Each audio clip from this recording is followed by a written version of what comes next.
Hello class, today we are taking a look at some practice with ratio tables. So in a ratio table, our goal is to get from some known ratio to some unknown ratio, and we do that just by creating equivalent ratios. We know that we can create equivalent ratios by multiplying or dividing both terms in a ratio by the same amount. But as we saw, we can also add or subtract the tops and bottoms of two ratios to make a third ratio as long as those ratios are equivalent to each other. So in guided practice 1, we start with the ratio 12 compared to 6, and we're trying to get to the ratio of something compared to 7. Now, if we think about going directly from 6 to 7, that's not very easy to do. What would I multiply 6 by to give me 7? It's a repeating decimal. It's not something that's very nice to work with. On the other hand, I can start by going to something simpler. So if I look at my 12, I could turn it into 2, and I would do that by dividing 12 by 6. If I divide the top by 6, I must also divide the bottom by 6. So 6 divided by 6 gives me 1 in this middle spot.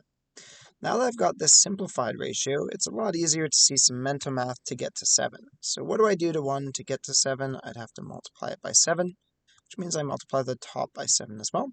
2 times 7 gives me 14 as my missing value in that wanted ratio. Now, as we mentioned, we can also do some addition and subtraction as long as we are adding and subtracting two equivalent ratios. So in this guided practice, we're given the starting ratio 20 compared to 120. And since we're trying to get to 21, we've given you that we have a 1 on top. So how would I go from 20 to that 1 first off? Well, I'd have to divide by 20 on top. If I divide the top by 20, I'll have to divide the bottom by 20 as well. 12 divided by 2 would be 6, so 120 divided by 20 is also 6. Since I'm adding the tops together, 20 plus 1 gives me my 21. I must also add the bottoms together. So 120 plus 6 gives me 126 as my missing term in my wanted ratio. So it doesn't matter which one we do. If we just multiply, just divide, we do some of both, we add, we subtract. Ratio tables are just a mental math strategy. So whatever you easily see in each question are the ones that you can use as you move through the problem. So keep in mind as I solve questions 1, 2, 3, 4, that I am just doing something that I easily see in the question, but there are many other potential ways that you could also solve the problem in a ratio table. So starting with question 1, we start with the ratio 4 over 5, and the first unknown we have is a, which is compared to 10. So most people will pretty easily see that I would multiply 5 by 2 to give me 10, which means I'd have to multiply 4 by 2 to give me 8 in the A spot there. Now remember that you do not need to go in order from column to column, so any column can go to any other column as well. So going from 8 to 12, you might not know off the top of your head what that factor would be, but I definitely know how to go from 4 over to 12, and that would be a times 3 factor. So if I go from 4 to 12 by multiplying by 3 on top, I'm going to go 5 to blank b by multiplying by 3 on the bottom, and 5 times 3 gives me that 15. Let's think about another way I could get that 15. The other thing I notice here is that 4 plus 8 would equal 12. So if I'm adding the top two parts of these two ratios, I can also add the bottom two parts of these two ratios. And 5 plus 10 also gives me that same answer, 15. So notice that I got 15 in two different ways here, and those are only two of many ways that I could approach getting to that 15. From here, I can go ahead and say, okay, well, I know that 12 times 4 is what gives me 48. So 15 times 4 will give me my blank C. 15 times 4 is 60. And then to get 2 on the top, the easiest thing that I can see is to go all the way back from the very start. So I know that 4 would divide by 2 to give me 2, which means that 5 would divide by 2 to give me 2.5 as my blank D. Again, these are only some of the ways that you could fill in these different blanks in this ratio table. Taking a look at question 2. Again, I can start there from my known ratio, and I can pretty easily go from 10 to 2 by dividing by 5, which means going from 15 to A, I will also be dividing by 5. 15 divided by 5 gives me A is 3. Now again, I can choose any columns to go between. So I could do 2 times 15 is what gives me 30. So 3 times 15 will give me blank B, which is 45. Notice that you could also go from the 10 over to the 30 by timesing 3. And your 15 times your 3 also gives you your 45.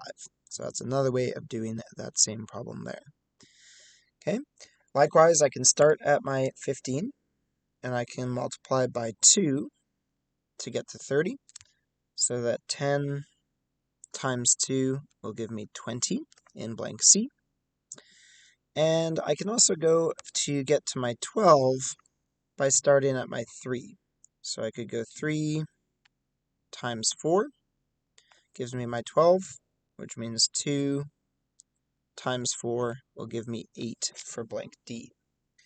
You might also notice that there is some subtraction that we could do to get blank D. So if I look at 10 take away 2 and 15 take away 3, those would be ways to get that blank D by subtracting the first two columns. So 15 take away 3 gives me the 12 that I want, and 10 take away 2 gives me the 8 that I want. I'm going to erase those for the final posted version, but just note that that is another way of getting that last blank there by using your 10 and 2 and your 15 and 3. Going on to the back, we start with the ratio 40 over 56. I've left this one blank here for you to make your own equivalent ratio that will be of use to you in order to work through the rest of these values. So I'm going to go ahead and I'm going to say, well, I have 40, I want 44, and so I'm going to try to find a 4 that I can add here. And to do that, I'd have to divide by 10, which means on the bottom, I'll have to divide by 10 as well. That would give me 4 on the top and 5.6 on the bottom, 6, for another equivalent ratio. And the reason that I would choose to do that is because I see that 40 plus 4 will give me my 44. And so 56 plus my 5.6 will give me blank B. So 56 plus 5 would be 61, plus another 0.6 is 61.6 for blank B. Okay. Continuing onwards, I'm looking for a way to get to 14 or 49. So the other thing I'm going to see with my original ratio here is sometimes it's helpful to go to the simplest form. I know that 56 and 40 both divide by 8 to give me 5 out of 7 as the simplest form of this ratio. And so if I take my 44 and I think about my 5 out of 7 ratio that I just figured out, I also notice that I can do 44 plus 5 to get to 49. And so I can do my 61.6 plus 7 to get to blank D. So 61.6 plus 7 is 68.6 for blank D. Okay, that just leaves blank C left. And I do think I can make 14 from my 56. So if I think about multiples of 14, I'd have 28, 42, and then another 14, I believe, gives me 56. So that's 1, 2, 3, 4 times 14 would give me 56, which means that 56 divided by 4 will give me my 14. And that means 40 divided by 4 will give me my C, which is 10. Okay, so a little bit harder one there with your different decimal ones in your ratio table. Again, if you didn't solve this exactly like I did with, your 4 and your 5.6, that's okay. There are other ways to go through your ratio table as well. Okay. Let's take a look at question 4. We've got our 27 compared to 15, and then we've got our ABCD that we need to solve for. Now, sometimes if you don't immediately see, 15 to 20, what do? it can be helpful to look at other values. And I'm going to notice that if I go all the way from 27 down to 9, that's pretty easy to do. It's just dividing by 3. So 15 down to D is also dividing by 3. 15 divided by 3 is 5. If I now notice, it's pretty easy to work my way back through the table. So if I go 9 times 2, that would give me 18.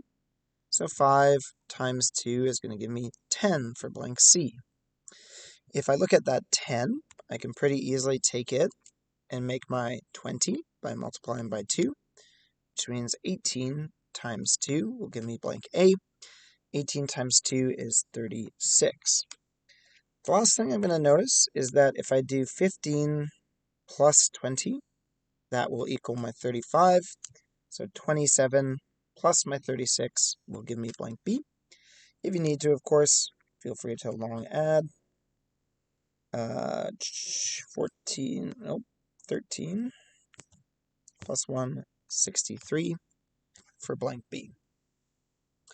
So again, it can be helpful to look kind of further down the table if you're stuck on, blank A or blank B. Look further down the table to see if one of those can then help you work back up the table. Okay. In the case of question 5 and 6, it's up to you to come up with what ratios you want to use to go between the two values. So we're starting with 8 out of 12. We want to get to 10 out of something. I'm going to use our trick of simplifying our ratio first. So I think 8 and 12 share a common factor of 4 to simplify. And that gives me 2 out of 3. And then I'm going to notice that 8 plus 2 gives me 10. And so 12 plus 3 will give me my 15 in my unknown blank. The other thing I could do, of course, is from my 2, I could say, okay, well, 2 times 5 gives me 10. So 3 times 5 gives me that same answer of 15. It's up to you which of those you want to do. Of course, you don't have to do both in a particular question. Last one is starting with the ratio 18 out of 45, and we want to get to something out of 35.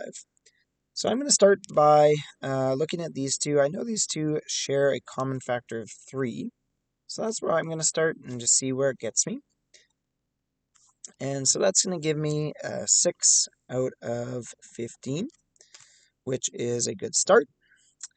And I'm going to go ahead and simplify that again to create another equivalent ratio. And so I'm going to go ahead and divide that by 3. And that'll give me 2 out of 5 for that simplified ratio. Now from here, I can go ahead and I can try to multiply. So I know that 5 times 7 gives me 35. So 2 times 7 will give me 14 for my blank. The other thing I could do, which is a little bit less direct, but I could use two groups of this 6 out of 15 and my 2 out of 5. And I could add all of those together to give me 35. 15 plus 15 gives me 35. It's 30 plus another 5 obviously gives me 35. Then 6 plus 2 plus 6 would give me my 14. So again, just a second way there of solving. You wouldn't need to do both. What I do want to emphasize with your ratio tables is that your work is your arrows and operations. So make sure your arrows have arrow heads. Obviously, in some questions, it's much easier for us to be going towards the left instead of towards the right. And of course, your operations are shown on both the top and the bottom, connecting your known terms and your unknown terms. So I hope that this video has helped you understand the process of ratio tables.